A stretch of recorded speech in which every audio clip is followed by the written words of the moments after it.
चलिए students, up to last video lecture हम बोल सकते हैं कि हमने Karl Pearson's coefficient of skewness पूरा डिटेल में पढ़ लिया है और वो सब खत्म कर दिया। अब हम दूसरे अप्रोच पे जाएंगे जो है बाउलीज अप्रोच। बाउली के हिसाब से स्क्यूनेस का मतलब है Q3 plus Q1 minus 2m और कोएफिशिएंट ऑफ स्क्यूनेस का मतलब है Q3 plus Q1 minus 2m upon Q3 minus Q1। तो बाउली का अप्रोच पोजिशनल मेजर के बेस पर है, जबकि कार्ल पियर्सन जो था वो मीन और मोड के बेस पर स्क्यूनेस डिटरमाइन करता था। तो दोनों अप्रोच अलग अलग है, लेकिन जब ओपन एंडेड डिस्ट्रीब्यूशन हो तो कंपलसरीली हम बाउली का मेजर ही यूज करते हैं। तो इस पर थोड़ी प्रैक्टिस करनी बाकी है, तो चलिए आज उस पर काम करते हैं। अल्टीमेटली हमें करना क्या होगा, एज अ वर्किंग हमें Q3 Q1 और मीडियन निकालना है और कुछ नहीं है, और उसके बाद ये फॉर्मूला में फिगर डालनी है और कैलकुलेट करना है। तो इसमें भी raw data, discrete data, group data, तीन टाइप के क्वेश्चन होंगे जिसके बेस पर आप Q3 Q1 मीडियन निकालेंगे और फिर ये फॉर्मूला में फिगर डाल के बाउलीज कोएफिशिएंट ऑफ स्क्यूनेस आप निकालने वाले। दूसरी एक चीज, finding Q3 Q1 and median is absolutely not a new thing for you. ये सब हमने पहले करके रखा हुआ है, सेंटर टेंडेंसी में पढ़ा हुआ है, फिर भी एक बार हम इसको देख लेते हैं ताकि थोड़ा बहुत रिवीजन भी हो जाए। चलिए क्वेश्चन पढ़ते हैं। क्वेश्चन है, determine Bowley's coefficient of skewness for 35, 37, 28, 26, 35, 35, 38 and 40। Question को देख के आपको पता चल जाना चाहिए कि ये कौन सी पैटर्न का क्वेश्चन है, रॉ डेटा है। और जब रॉ डेटा को मुझे सॉल्व करना हो तो सबसे पहले रॉ डेटा के बेस पर पोजिशनल मेजर निकालने हैं, तो मुझे डेटा को अरेंज करना पड़ेगा। तो मैं यहां लिख रहा हूं कि arranging observations in increasing order of magnitude। कितने ऑब्जर्वेशंस है वो भी देख लेते हैं।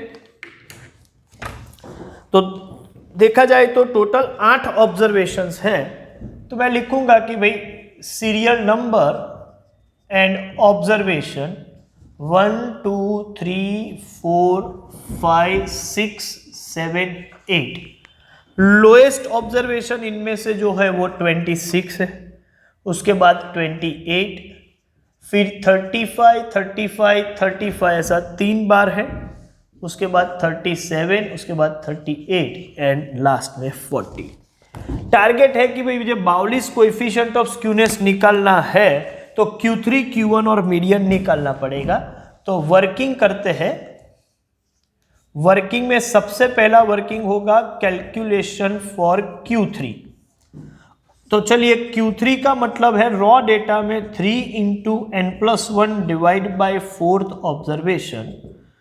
सो 3 into 8+1 divide by 4th observation. 8 + 1 9, 9/4 into 3, ये कुछ होगा आपको 6.75 ऑब्जर्वेशन।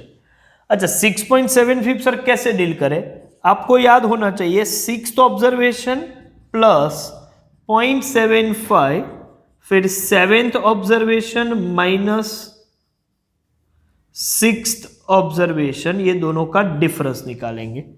चलिए 6th ऑब्जर्वेशन कितना है, वो है 37.75, 7th ऑब्जर्वेशन है 38, और 38 माइनस 37 करेंगे तो डिफरेंस 1 इंटू 0.75 0.75, तो फाइनल रिजल्ट होगा 37.75।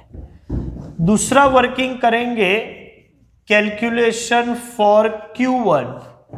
Q1 का मतलब होता है रॉ डेटा में 1 into n+1 divide by 4th observation, जो कि है 1 into 8+1 divide by 4th observation, और ये 9/4 हम कैलकुलेट करेंगे तो कुछ आएगा 2.25 ऑब्जर्वेशन है।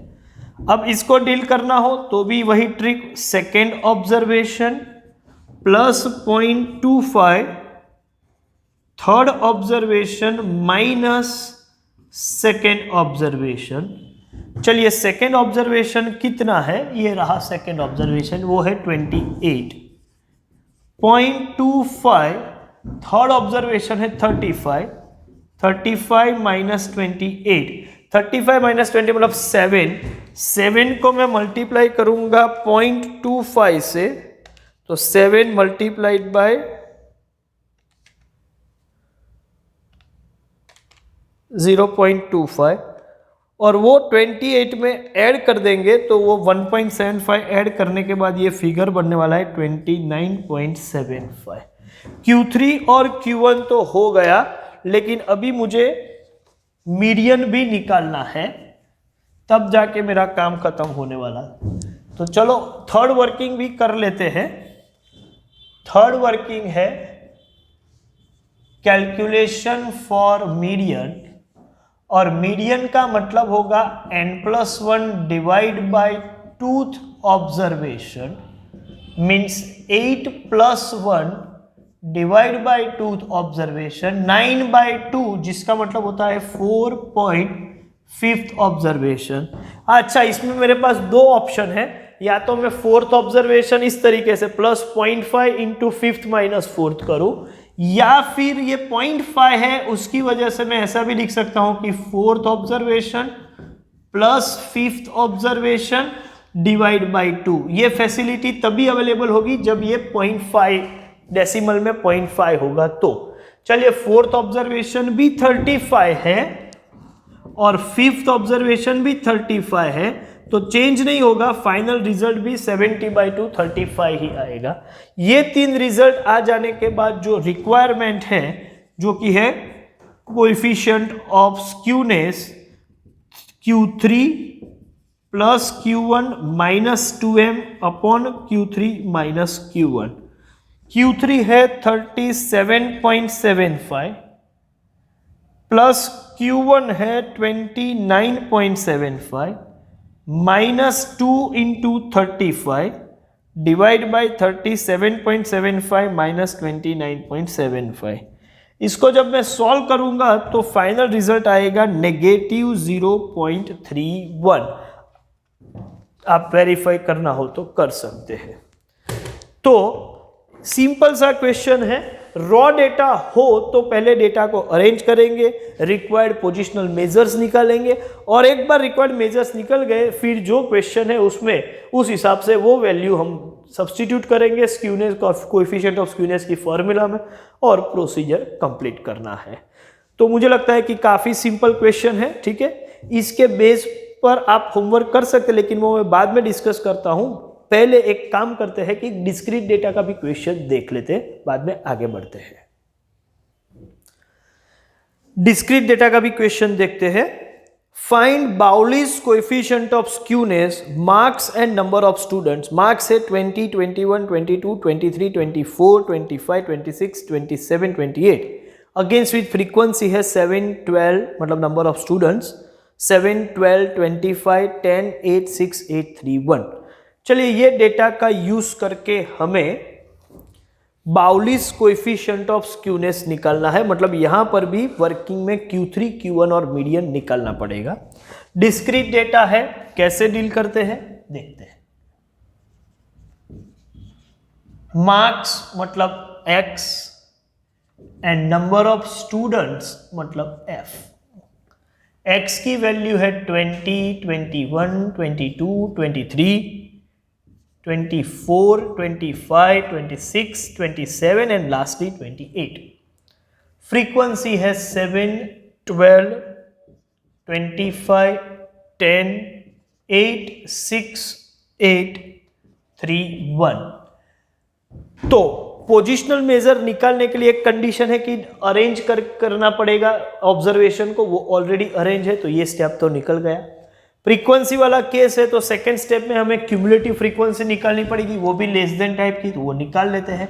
7, 7 + 12 19, 19 + 25 44 + 10 54 प्लस 8 62 प्लस 6 68 प्लस 8 76 प्लस 3 79 और ये 80, तो ये टोटल भी 80 हो गया। तो यहां तक काम तो हो चुका है, लेकिन मुझे वर्किंग में 3 चीजें निकालनी पड़ेगी, Q3 Q1 एंड मीडियन। तो पहला वर्किंग करते हैं कैलकुलेशन फॉर Q3। Q3 के लिए मुझे फैक्टर वैल्यू निकालनी पड़ेगी 3 इंटू n प्लस 1/4। n की वैल्यू है 80 प्लस 1 डिवाइड बाई 4। चलिए इसको कैलकुलेट करें तो कितना फिगर हो रहा है देख लेते हैं। तो 81 डिवाइड बाई 4 मल्टीप्लाइड बाई 3, तो ये आ रहा है 60.75। हम चेक करेंगे क्यूमुलेटिव फ्रीक्वेंसी में, एग्जैक्ट तो नहीं है लेकिन just greater than that. Cumulative frequency just greater than 60.75 is 62। तो उसके अगेंस्ट जो ऑब्जर्वेशन है वही आपका Q3 हो गया।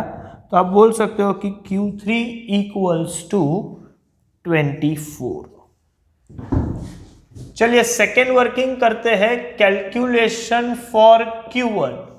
Q1 के लिए फैक्टर वैल्यू होगी 1 इंटू n प्लस 1/4। तो 1 इंटू 80 प्लस 1 डिवाइड बाई 4। तो 81 डिवाइड बाई 4 करेंगे तो फिगर मिलेगा 20.25। क्यूमुलेटिव फ्रीक्वेंसी में जस्ट ग्रेटर देन 20.25 जो है वो 44 है। मैं लिखूंगा cumulative frequency just greater than 20.25 is 44। तो 44 के अगेंस्ट जो भी ऑब्जर्वेशन है जो है 22, वो हो गया Q1। और अब हम निकालेंगे median. So calculation for median की बात करें तो फैक्टर होगा n प्लस 1/2 जो कि 80 प्लस 1 डिवाइड बाई 2। तो ये आएगा कुछ 40.5। फिर हम चेक करेंगे कि cumulative frequency just greater than 40.5 कितना है, वो भी 44 ही है। तो 44 के अगेंस्ट जो वैल्यू है वो तो 22 है, तो मीडियन की वैल्यू भी 22 हो जाएगी।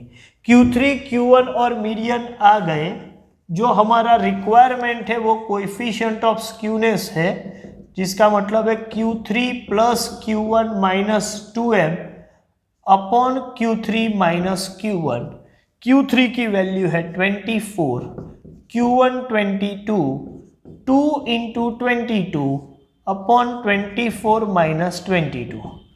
तो चलिए यहां पर फिगर आएगा 24 माइनस 24 प्लस 22 माइनस 44 और डिवाइड बाय 24 माइनस 22, ये भी 2 डिवाइड बाय 2, तो आंसर होगा 1।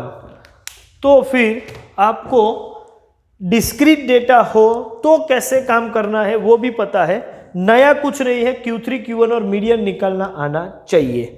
तो एक काम करते हैं, इसके बेस पर अब आप कुछ होमवर्क क्वेश्चंस ले सकते हैं, जो स्क्रीन पर दिए वो क्वेश्चन आप होमवर्क में कंप्लीट कर देना। और ये सेशन हम यहाँ पर कंक्लूड करते हैं। Thank you very much.